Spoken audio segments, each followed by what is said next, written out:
राधे राधे मित्रों, आज है सोमवार और सोमवार के दिन होता है हमारे भोले बाबा का दिन। इस दिन हम सोमवार की व्रत कथा सुनकर अन्य लाभ और अपनी मनोकामना की पूर्ति कर सकते हैं। सोमवार का व्रत चैत्र, वैशाख, श्रावण, मार्गशीर्ष, कार्तिक मास में आरंभ किया जाता है। साधारणतः श्रावण मास में सोमवार व्रत का अधिक प्रचलन है, तो उस दिन से सोमवार व्रत आरंभ करना चाहिए। व्रत रखने वाले स्त्री पुरुष को चाहिए कि सोमवार को प्रातःकाल काले तिल का तेल लगाकर स्नान करे, विधि पूर्वक शिव जी का पूजन करे, मम क्षेम स्थैर्य विद्या रोग्य ऐश्वर्य वृद्ध्यर्थ सोमव्रतम करिष्ये से संकल्प करके शिव पूजन करे।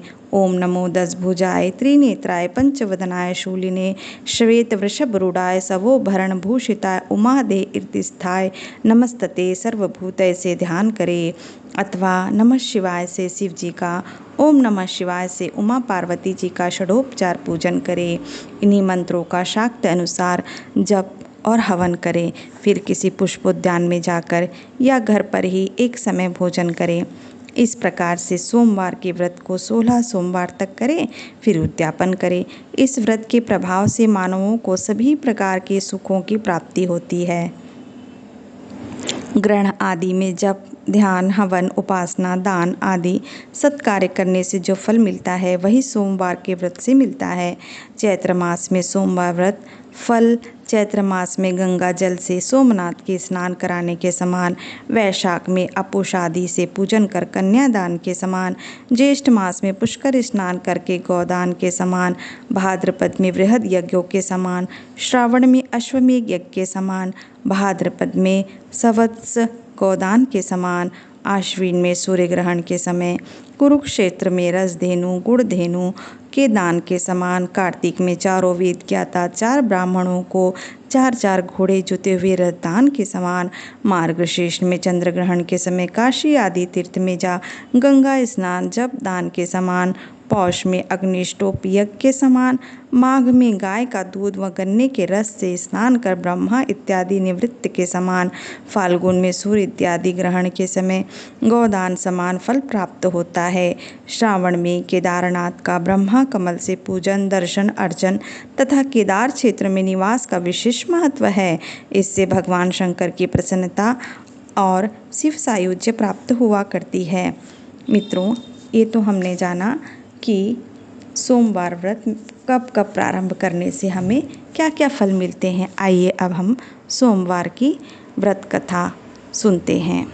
एक साहूकार था, बहुत धनवान था। उसको धन आदि किसी बात की कोई कमी नहीं थी, परंतु पुत्र न होने के कारण वह अत्यंत दुखी था। वह इसी चिंता में रहता रात दिन। इसीलिए वह पुत्र की कामना के लिए सोमवार को शिव जी का व्रत और पूजन किया करता था। सायंकाल को शिव जी के मंदिर में जाकर दीपक जलाया करता था। इसके इस भक्ति भाव को देखकर एक समय श्री पार्वती जी ने शिव जी महाराज से कहा कि हे महाराज, यह साहूकार आपका अन्यन भक्त है और सदैव ही आपका व्रत और पूजन बड़ी श्रद्धा से करता है, अतः इसकी मनोकामना को पूर्ण करना चाहिए। शिव जी ने कहा कि पार्वती जी, यह संसार कर्म क्षेत्र है। जैसा किसान खेत में बीज बोता है वैसा ही तो फल काटता है, उसी तरह इस संसार में जो जैसे कर्म किए रहते हैं उसे वैसा ही फल प्राप्त होता है। पार्वती जी के अत्यंत आग्रह से करने पर महाराज शिव जी को कहा कि पार्वती जी ने अत्यंत आग्रह से कहा कि महाराज, जब यह आपका ऐसा भक्त है और यदि इसको किसी प्रकार का दुख है तो उसको आप अवश्य ही दूर करना चाहिए, क्योंकि आप तो सदैव ही अपने भक्तों पर दया करते हैं, उनके दुखों को दूर करते हैं। यदि आप ऐसा नहीं करेंगे तो मनुष्य क्यों कर आपकी सेवा व्रत पूजन करेंगे। पार्वती जी के ऐसा आग्रह देख शिव जी महाराज प्रसन्न होकर कहने लगे, आखिर ठहरे जो भोले बाबा। हे पार्वती, इसके कोई पुत्र नहीं, इसी पुत्र चिंता में वह बहुत दुखी रहता है। इसके भाग्य में पुत्र न होने पर भी मैं इसको पुत्र की प्राप्ति का वर देता हूँ, परंतु वह पुत्र केवल 12 वर्ष तक ही जीवित रहेगा। इसके पश्चात वह मृत्यु को प्राप्त होगा। इससे अधिक मैं इसके लिए और कुछ नहीं कर सकता। यह सब बात साहूकार सुन रहा था। इससे उसको ना तो कुछ प्रसन्नता हुई और ना ही कुछ दुख हुआ। वह पूर्ववत वैसे ही शिवजी महाराज का सोमवार का व्रत और पूजन करता रहा। कुछ समय व्यतीत हो जाने पर साहूकार की स्त्री गर्भवती हुई और 10वें महीने उसको गर्भ से अति सुंदर पुत्र की प्राप्ति हुई। साहूकार के घर में बहुत खुशियां मनाई गई, परंतु साहूकार ने उसको केवल 12 वर्ष की आयु जानकर अधिक प्रसन्नता प्रकट नहीं की और ना ही किसी को भेद बताया। जब वह 9 वर्ष का हो गया तब उस बालक की माता ने उसके पिता से उसके विवाह आदि के लिए कहा, परंतु वह साहूकार कहने लगा, मैं अभी इसका विवाह नहीं करूँगा और काशी जी पढ़ने के लिए भेजूँगा। फिर साहूकार ने अपने साले अर्थात बालक के मामा को बुलवाया, उसको बहुत सा धन देकर कहा, तुम जाओ इस बालक को काशी जी पढ़ने के लिए ले जाओ और रास्ते में जिस जगह भी जाओ यज्ञ कराते, दान देते तथा ब्राह्मणों को भोजन कराते जाओ। इस प्रकार वह दोनों मामा भांजे सब जगह यज्ञ करते और ब्राह्मणों को भोजन कराते जा रहे थे। रास्ते में उनको एक शहर पड़ा। उस शहर के राजा की कन्या का विवाह था और दूसरे राजा का लड़का जो विवाह के लिए बारात लेकर आया था वह एक आंख से कान्हा था।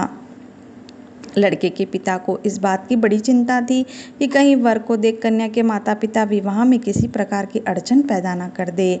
इस कारण जब उसने अति सुंदर सेठ के लड़के को देखा तो मन में विचार किया कि क्यों न दरवाजे के समय इस लड़के से वर का काम ले लिया जाए। ऐसा विचार कर राजा ने उस लड़के और उसके मामा से कहा तो वे राजी हो गए और साहूकार के लड़के का स्नान आदि करा, वर के कपड़े पहना तथा घोड़ी पर चढ़ा दरवाजे पर ले गए और बड़ी शांति से सब कार्य हो गए। अब वर के पिता ने सोचा, यदि विवाह कार्य भी इस लड़के से करा दिया जाए तो क्या बुराई है। ऐसा विचार कर उसने उसके मामा से कहा, यदि आप फेरे और कन्यादान का काम भी करा दें तो इसके बदले में आपको बहुत सारा रकम दूंगा, बहुत सा धन दूंगा। उन्होंने स्वीकार कर लिया और विवाह कार्य बहुत अच्छी तरीके से हो गया। परंतु जिस समय लड़का जाने लगा तो उसने राजकुमारी की चुंदी के पल्ले पर लिख दिया कि तेरा विवाह तो मेरे साथ हुआ है, परंतु जिस समय राजकुमार के साथ तुमको भेजेंगे वह एक आंख से काना है और मैं तो काशी जी पढ़ने जा रहा हूँ। उस राजकुमारी ने जब अपनी चुंदड़ी पर ऐसा लिखा पाया तो उसने राजकुमार के साथ जाने से इनकार कर दिया और कहा कि ये मेरा पति नहीं है, मेरा विवाह इसके साथ नहीं हुआ है, वह तो काशी जी पढ़ने गया है। कुमारी के माता पिता ने अपनी कन्या को विदा नहीं किया और बारात वापस चली गई। उधर सेठ का लड़का और उसका मामा काशी जी पहुंच गए। वहां जाकर उन्होंने यज्ञ कराना, लड़के को पढ़ाना शुरू कर दिया। जब लड़के की आयु 12 वर्ष की हो गई तब एक दिन उन्होंने यज्ञ रच रखा था कि उस लड़के ने अपने मामा से आकर कहा, मामा जी आज मेरी तबीयत कुछ ठीक नहीं लग रही। मामा ने कहा, अंदर जाकर सो जाओ। लड़का अंदर जाकर सो गया और थोड़ी ही देर में उसके प्राण निकल गए।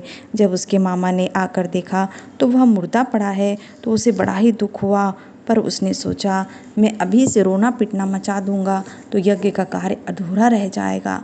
अतः उसने जल्दी से यज्ञ का कार्य समाप्त कर ब्राह्मणों के घर जाने के पश्चात रोना पीटना आरंभ कर दिया।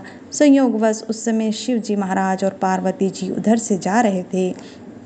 जब उन्होंने जोर जोर से रोने पीटने की आवाज़ सुनी तो पार्वती जी शिव जी को आग्रह करके उसके पास ले गई और सुंदर लड़के को मरा हुआ देखकर कहने लगी, महाराज ये तो उसी सेठ का लड़का है जो आपके वरदान से पैदा हुआ था। शिव जी ने कहा कि पार्वती जी इसकी आयु इतनी ही थी सो ये भोग चुका। पार्वती जी ने कहा कि महाराज कृपा करके इस बालक को और आयु दो, नहीं तो इसके माता पिता तड़प तड़प कर मर जाएंगे। पार्वती जी ने इस प्रकार बार बार आग्रह किया। इनके बार बार आग्रह करने पर शिव जी ने उसको वरदान दिया और शिव जी महाराज की कृपा से लड़का जीवित हो गया। शिव जी पार्वती जी कैलाश चले गए। तब वह लड़का और उसका मामा उसी प्रकार यज्ञ कराते हुए अपने घर की तरफ चल पड़े। रास्ते में उसी शहर में आए जहाँ उस लड़के का विवाह हुआ था। वहाँ आकर जब उन्होंने यज्ञ आरंभ किया तो उस लड़के के ससुर ने उसको पहचान लिया और अपने घर महर में लाकर उसकी बड़ी खातिर की, साथ ही बहुत सारा धन दासियों सहित बड़े आदर और सत्कार के साथ अपनी लड़की और जिमाई को विदा किया। जब वह अपने शहर के निकट आए तो उसके मामा ने कहा कि पहले मैं तुम्हारे घर खबर कराता हूँ। उस समय उसके माता पिता अपने घर के छत पर बैठे हुए थे और उन्होंने यह प्रण कर रखा था, यदि हमारा पुत्र सकुशल घर आया तो हम राजी खुशी नीचे आ जाएंगे, नहीं तो छत से गिरकर अपने प्राण दे देंगे। इतने में उस लड़के के मामा ने आकर यह सारा समाचार दिया, आपका पुत्र आ गया है। परंतु उनको विश्वास न आया। तब उसके मामा ने शपथ पूर्वक कहा कि आपका पुत्र अपनी स्त्री तथा बहुत सारा धन लेकर आया है। तो उस सेठ ने बड़े आनंद के साथ उसका स्वागत किया और वह बड़ी प्रसन्नता के साथ रहने लगा। इस प्रकार जो कोई भी सोमवार का व्रत धारण करता है अथवा इस कथा को पढ़ता है या सुनता है, उसके दुख दूर होकर समस्त मनोकामनाएं पूर्ण होती है। इस लोक में नाना प्रकार के सुख होकर अंत में सदा शिव के लोक की प्राप्ति हुआ करती है। तो मित्रों, आज हमने इस सोमवार व्रत की पावन कथा सुनी। आगे आप कौन सी और कथा सुनना चाहते हैं मुझे कमेंट करके बताइएगा। राधे राधे।